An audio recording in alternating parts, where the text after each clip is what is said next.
Lisa was the only one in the family wearing braces. Bart used phone effects to see what Lisa looked like with buck teeth. Lisa was scared and went to the hospital to get braces for correction. After putting them on, Lisa found she could only maintain a smile. The doctor told Lisa she would get used to it. I'm not herpes. Put a little nitrous. Oh, they should revoke your license. More, please. At school, classmates all greeted Lisa with smiles. Lisa discovered the benefits of smiling. She even smiled while reading sad texts. This earned her praise from the teacher. Can it really be that people are this shallow?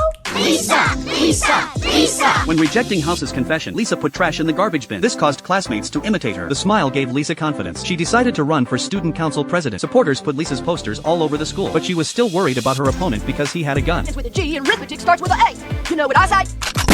Lisa corrected her lower teeth. After it was done, Lisa found her smile was gone. Now Lisa looked sad. On election day, Lisa participated through video conference. What I have is an agenda for this school. An agenda that looks forward. I can deliver results, while my opponent can't even spell me. But Martin's technical skills were too poor. This caused video problems.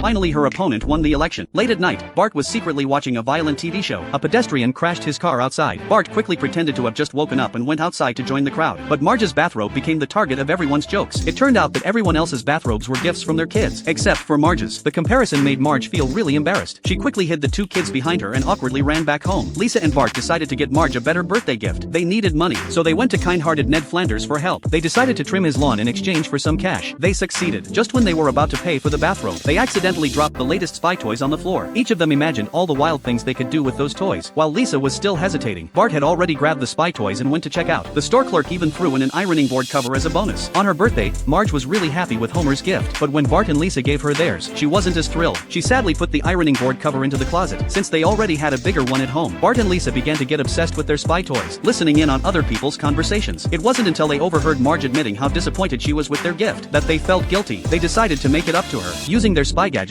they pried open one of Marge's old boxes and discovered that the loss of a parrot had deeply saddened her. They decided to find that parrot for Marge. They hopped in the car and tracked down the person who had taken it, but the person told them the parrot had flown away. Just as they were about to give up, they spotted the parrot in a tree. They brought it back home, but when Marge saw the parrot, she was terrified. It turned out that the parrot was really scary, which is why she gave it away. Marge's expression in the photo had been because she was scared of it, but in the end, Marge was touched by how much the kids cared, and the kids finally bought her the latest fancy bathrobe. While Homer was cleaning the garage, he came across a group of spiders. He quickly sprayed insecticide on his face. Just as he was about to leave the garage, he spotted another spider. He was about to smash it with a book, but accidentally hit the garage switch. The garage door quickly slammed down. Homer got injured because of it. When Maggie returned home, she found Homer's face had turned purple. Lisa immediately started giving him CPR, while Bart went to perform chest compressions. Homer woke up, but when he did, he was acting like a maniac.